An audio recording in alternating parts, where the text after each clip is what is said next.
Story name ఎద్దుగర్వం. ఒక ఊరిలో ప్రతి సంవత్సరం దేవుడిని ఊరేగింపు తీసుకెళ్లే సాంప్రదాయం ఉండేది.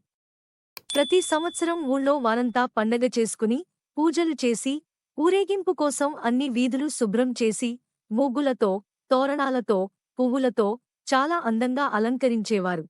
ఊరేగింపుకు ఒక ఎద్దు బండి కట్టేవారు. ఆ బండిని కడిగి, పసుపు రాసి, బొట్లు పెట్టి, పూలు కట్టి దాన్ని కూడా అందంగా అలంకరించేవారు. మరి ఆ బండిని తోలే ఎద్దు సంగతి చెప్పాలా? ఊళ్ళో అన్నిటికన్నా ఆరోగ్యవంతంగా, బలంగా ఉన్న ఎద్దును ఎంచుకునేవారు.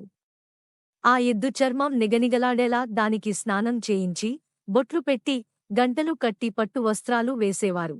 ఆహా! చాలా ముచ్చటగా తయారు చేసేవారు. ప్రతి సంవత్సరంలా ఈ సంవత్సరం కూడా ఊరేగింపుకు ఊరు తయారయింది. రాముడు అనే ఒక ఎద్దును ఎంచుకున్నారు. బాగా తయారు చేసి, బండి కట్టారు. గుడి ముందర నుంచోపెట్టి, దేవుడి విగ్రహాన్ని బండిలో పెట్టి, హారతి ఇచ్చి ఊరేగింపు మొదలెట్టారు. ఆ రోజంతా రాముడు ఎక్కడికెళ్తే అక్కడ మనుషులు వంగి నమస్కారాలు పెట్టారు.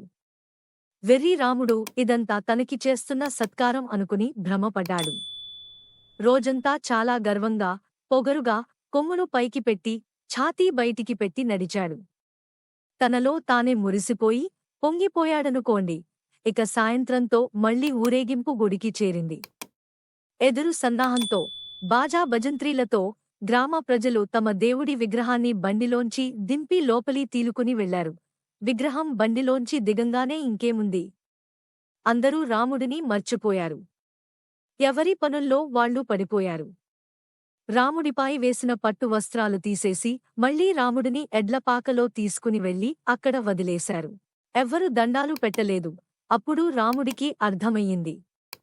మనుషులు గౌరవం ఇచ్చేది మనకి కాదు, మనం చేసే పనులకని.